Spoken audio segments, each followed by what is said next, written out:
It takes two to make a thing go right. It takes two to make it out of sight. Well, according to Rob Bass and DJ Easy Rock. Thanks for tuning in and welcome to NPO Square, the podcast that shares the origin, mission, and journey of nonprofit organizations in New York City. Our guests discuss the humble beginnings of their organizations, the challenges and triumphs they face, and how they've managed to expand. There's also inside scoop on alternate career paths, volunteer opportunities, and inspiration on starting your own nonprofit. Let's level up together. Good afternoon, everyone. My name is Adia Johnson, and I am the host today for NPO Sphere, where we interview nonprofit organizations in the New York City area. Today, we have Manuela Zamora from New York Sunworks, and she's going to share some insight into her organization. Hello, Manuela. Thanks for joining us today. Hi, Adia. Thank you so much for having me. I'm so excited to meet you. As I told you before, I'm thrilled with your work and all what you do. So I'm very pleased to be here today. Thank you. And I'm thrilled with you. That's why you're here today. So I'm just going to jump straight into the questions. The first one is, you're the executive director at New York Sunworks. So if you can tell us what your role entails and how you got into this field, because I'm sure it wasn't straight and narrow. Correct. And that's the fun of it. It wasn't straight and narrow. Precisely. Originally from Bolivia, I moved to the United States and to New York City in particular 20 years ago with my two children, very young children, and my husband. So it's been a journey, a very exciting journey. And what brought me to what I do is really my interest in education and science and climate change. When my kids were small and they were starting to join public school in New York City, and I realized that so much of that was missing. My role at New York Sunworks as the executive director is really to create and sustain a healthy and effective organization. I work with a growing group of people. We started 2 of us, and now we're almost 50. And as the leader of the organization, really, I want to empower the people who work with me. I want them to feel fulfilled with the job they do, but also want them to be efficient in the work they do. So that's a quick explanation of my role of an executive director. We really work with every person individually, also as a group. You do strategic planning, you oversee operations and finance. You do a little bit of everyone's work in the organization. That makes sense. And I know you mentioned it's been 20 years since this organization has been established, and the pretty much the overall goal is to help students learn about sustainability and building these science labs in urban schools. How do you incorporate your mission into the daily life of these students, and what type of services and educational programs are you providing for children and teenagers? Because I do see that their teenagers are reaping the benefits of this program as well. Absolutely, yes. So New York Sunworks started about 20 years. It's going to be 20 years. It was started by our founder, Ted Kaplow, and he built the first project, which was the Science Barge. It was a sustainable urban farm on the Hudson River on a barge, off-grid. So you had all this new technology on what was the farming of the future. So this was 2004. And people was like, what? This is how we're going to be farming. And that's what, we're doing today. It's not only us as an organization in schools, but also globally. Yeah. I joined New York Sunworks in 2008, starting the program that we're talking about today. And that is bringing hydroponic farming technology into the public school classroom, transforming any classroom into a commercial level hydroponic or aquaponics farm, so students can learn sustainability science and climate education through a different lens, really a lens that empowers them to be part of a solution that has global impact, while they learn science, mandated science standards, and understand what's sustainability and why we need to think differently today. I know you've had to work with, of course, the main partnership that you have are with schools, right? Because you want to get into the schools. What other partnerships do you really utilize throughout the year to get this working and flowing? Mm-hmm. When we go to the schools, we work with all grades, from kindergarten to 12th grade. The students will learn hands-on from seed to harvest and learning all the science connections there. We have a year-round grade-specific curriculum, so it's very tailored to all our partner schools. We're currently in 300 New York City public schools, and we are in communities that are don't necessarily receive this type of services. Our mission is to reach students with this type of learning, because we believe that every student deserves quality science education, and within that, sustainability, science, and climate education. So we work with other partners beyond schools, community-based organizations. We work with community colleges to extend the experience of the students beyond 12th grade. We work with some colleges too, as we expand the program, because we want to show the students that while they learn in our program, they can become scientists, but also they can become entrepreneurs. They can become, it opens so many new doors to new careers that probably didn't exist before, but also new experiences and new competencies that they are learning themselves while they are working and learning in these labs. So all what we call 21st century skills. So you learn to work in collaboration, you learn to critical thinking skills, all these other elements. So it's when you go to these learning spaces, you're not only focusing on science or sustainability or climate, there's so many other elements that come together in the space. And because of that, we believe that we need to show the students that there are so many different paths in the future. And therefore, we want to connect with community-based organizations that work with students. Same with community colleges. We want to show students you can either go to this path that continues to have our program and there's a connection with that. On that note, we also have developed recently a certification for high school students that because there is so much work in, again, new industry and new opportunities for students in their career paths. So they can now use that certification to search for a job, in an entry-level job in a hydroponic farm in New York City or anywhere. And that also allows the students to see that there are different opportunities. Really awesome. It's like a whole holistic approach to making sure the students are like well-rounded individuals after they've done the programs and the conferences. I want to mention the conferences only because I looked on the website and I hadn't seen like another organization do this, where students kind of like do their own research and then they're bringing this to the conference and then they're meeting other scientists who are kind of like sharing like real industry facts and stories so that they can get that firsthand experience from them. So tell me about how the conferences started and what's like the goal that you hope to achieve from them. Yes. So the New York City Youth Conference is an annual event that we host, and it's exactly what you say. We invite the students in our partner schools to participate, and it's a conference where they present and they also are the audience. So it's all youth oriented.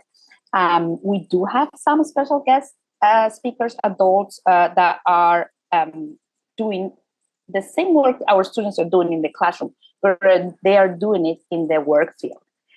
There are other scientists, or they are professional farmers or owners of new companies that are thriving in the hydroponic farming industry. But the idea here is to show that it's very important to follow your passion and take the opportunities that that brings to you. So within the framework of what we do, obviously, in the classroom. So students can choose the research they want to focus on in the classroom. So may choose what is integrated pest management, why we use ladybugs so they eat aphids instead of using pesticides, or maybe we use some nature-based pesticides, and they can come up with those formulas and test that in the classroom. So some might be more theoretical and critical thinking based, others are really practical. But the idea is that the students go through a process of implementing the scientific method. So they have a hypothesis, etc., and then they prove it right or wrong. And the conference is a platform for them to share that excitement about sustainability, science, climate education, and learning through a hands-on approach in our classrooms. We've done it for 12 years, I think, in a row, and we will continue. So it's always very exciting to see the students engage in the work they are doing in collaboration with others. And that's awesome. And I saw that you have the partnerships with like power and electricity companies, CBC, Con Edison. So like all this is like super amazing because you're using like a really broad network for them to tap into. For the students in the actual class, do they get to choose like what type of study they want to do as as an entire class? Do they like go into groups? Like, do you have like control over that, or do teachers have more Yes. in how this works? So the way we work is when we partner with schools, we require the principal to assign a dedicated teacher that is part of the school staff. So we go and train the teacher and provide all the tools the teacher needs to implement the program. So we set up the classroom, we train the teacher on how to use the technology, and then we have, as I mentioned before, this comprehensive year-round curriculum. So we will define, is this a K-5 teacher, is a middle school teacher, is a chemistry, living environment, physics teacher, specifics to high school, or it's an elective class that this person is going to be teaching. So based on what are the priorities of the school is that we will train the teacher and provide the necessary materials for him or her to be effective and teach the students. So it usually is an entire class during the school time that goes into our classrooms. It could be that becomes a science class, or it could be in high school specific labs for living environment or labs for chemistry or semester-long elective. Now we have a year-long elective that counts as the science elective. So it's really a different way of learning science because, again, while you grow seed to harvest and harvest hundreds of pounds of beautiful leafy greens, you're making those science connections and learning what you would be learning in a different way. It's really a science class that brings this hands-on project-based approach to learning with a very realistic or timely approach of growing food in urban environments, because that really connects with the reality we are all living globally, right? Climate change is a reality. We're impacted by it. And understanding the reasons of climate change and how it's our behavior as humans impacts climate change is fundamental. That's embedded in the class, but also how we're going to feed our populations, how cities are becoming larger. So we are in New York City, we're at such a dense environment, how we take advantage, quote unquote, advantage of the benefit that we're also together. We can feed our population by growing food in our neighborhoods. Therefore, we can cut, trucks coming into the city and cut gas emissions that way. So our individual actions matter, but if you add that into a collective action in an urban environment like New York, then you see the real and large impact. So I think that's very powerful for students to see from the classroom perspective and how it really impacts their communities and our city and our planet ultimately. I agree. It is powerful because it makes them feel like they're not so far removed from making the solution, right? You always think, oh, the government will do it or society will fix it. No, you can just 1% at a time and get your friends to do it and you can make a change, like just simple as that. Yeah. I think that's super cool. Yes. And it's, in addition, they grow, so much food because the technology allows for that. So it's very rewarding. It's delicious. They eat all the food they grow.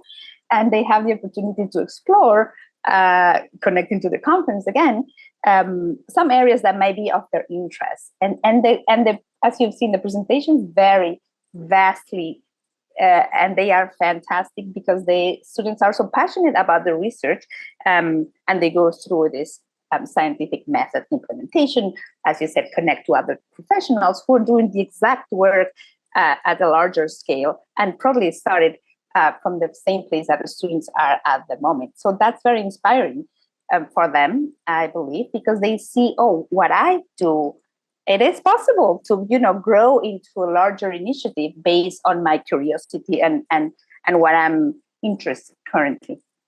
I love assessments, but I also hate assessments. I love assessments because I know like with assessments, you can kind of like track your progress. And if you're doing something better than you did last year, like, yay, this is awesome.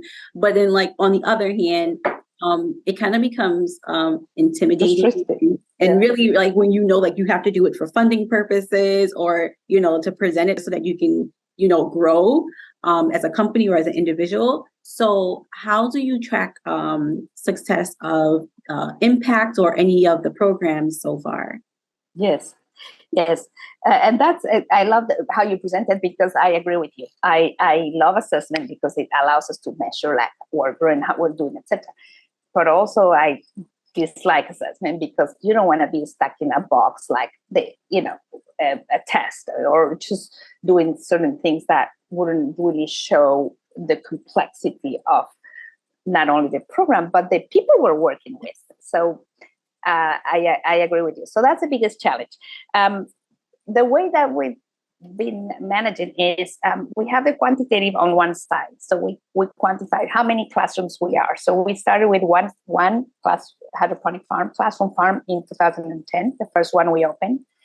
And now we're in 300 schools. We have 300 classrooms and farms and growing. We have another 70 or so coming the next school year. So that's, a big achievement and a good way to measure growth of the program. At the same time, we quantify how many students are actually going to the classrooms. Because some of the schools we go, maybe 200 students attend the classroom, another school, 700 students attend the classroom. So that's another metric for us, how many students are scheduled to go on a weekly basis to our classroom. So that's big. And that allows us to push the partner schools to really use the space we invested together and make the best out of it, the most out of it. Quantitative is the easiest part. The qualitative is the most important and the hardest to prove because I made a commitment to myself and to my team. I said, we're not going to test the kids because that's the easiest way to prove you know this or you don't know it. We don't know. They made that, forget that, a month later, etc.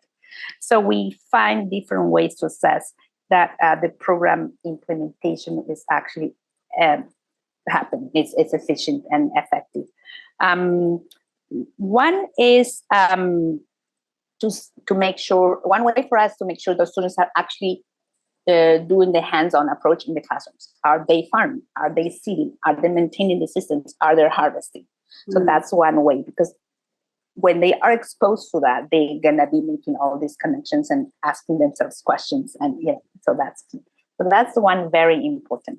Another is, are the teachers using the lessons we're providing, or they are just in the space and the systems are like existing on one side and there's no connection? So that's kind of together. Are we providing enough tools to the teachers so they can actually manage the classroom? Because that's something very interesting that happens in the space. The students get so excited that the classroom management becomes an important aspect of success. I'm gonna for the teacher, like how I'm gonna make sure that they all have a chance to interact with the systems and everyone is doing what they are supposed to be doing, because they need to work in different stations and different approaches at the same time. Not always, but many times. So are we providing the teachers the tools they need to manage the classrooms? 30 kids in a space, 35 kids sometimes in a space from different ages. Is there enough for them to do in this classroom? So we make sure that we provide that, and we do. And that's how we measure impact of program implementation. And the last part will be, are the students learning what we're hoping they learn? And that's where the conference comes in, and that's a sample of everything you want to see, right? Scientific inquiry, presentations in the space, and sharing their knowledge with their peers. I like the little 3-tier process. It hits everything. Aside from assessment, though, what has been your personal biggest achievement working at New York Sunworks? Wow. I think growing the organization from one lab and saying, okay, let's test this. This is a great way to bring sustainability science and climate education, and make sure the students understand that even though we're we are in a classroom, in a school, we're part of a larger community, that our actions impact our city, but also impact our planet. So for me, growing from one school to now 300 and plus and growing, from 700 kids who attended that class to 120,000 students today every year. It's I think the biggest achievement. But in parallel to that, this same as big as that, I think it is to having being able to build a team at New York Sunworks that can make that happen. So that is as important as the big goal of reaching so many students and so many schools in the 5 boroughs. Speaking of team, I feel like your organization is unique in that you do have your set team. Like you mentioned, you have like 50 people on the team because you start off with 2 and now you have 50. Yeah. But technically, the schools are also part of your team because you're training the teachers and whatnot. So how do you continue to uphold good morale amongst like staff and the teachers as well? Yes. Something that I'm very proud and I'm also very criticized by others is I hire everyone who works at New York Startups. So I do want to meet the final candidates for the jobs we're looking for. And I really look for a diverse group of people. I look for their passion into why they want to join us. And I don't require, for example, that they know about hydroponic farming. We can teach them, but I require them that they believe in the mission, that they are passionate about what they do, that they see the change as a positive challenge that they would embrace, etc. So for me, hiring is key, and I want to meet everyone that joins at the New York Sunworks team. I stay connected with the team, and we see opportunities to meet. But I think that one reason that people like to join New York Sunworks is because of the culture of the organization. The people I bring keeps the culture alive because they like that connectivity and that representation of different cultures, languages. You know, you need to see our team is fun. It's so much fun because we're all from different places and bring those skills to different professions too. That's one. And among the teachers, I think we pass that through our team who works with them. As I mentioned, the growth support team goes and focuses on the practical aspect, the technology itself working properly, but also have a team of specialized teachers that meet with our assigned teachers in the schools, our partner schools, constantly. So they have several meetings per year, but also they have group professional development opportunities where teachers will meet others that are doing the same work. And I think that is key to maintain the high morale and the excitement about the work they are doing, the important work they are doing. For someone who's interested, whose goals and mission aligns with your organization, who's passionate about sustainability, what would be one point of reference or advice you would want to share that is also kind of like a cautionary tale for them for this industry? If you want to join a not-for-profit, you can.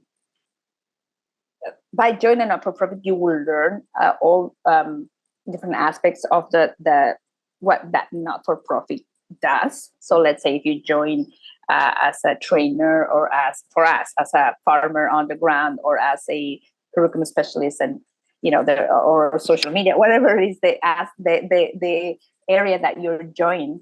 I think understanding the core, why the organization does that, why is that important, is fundamental, and share that why.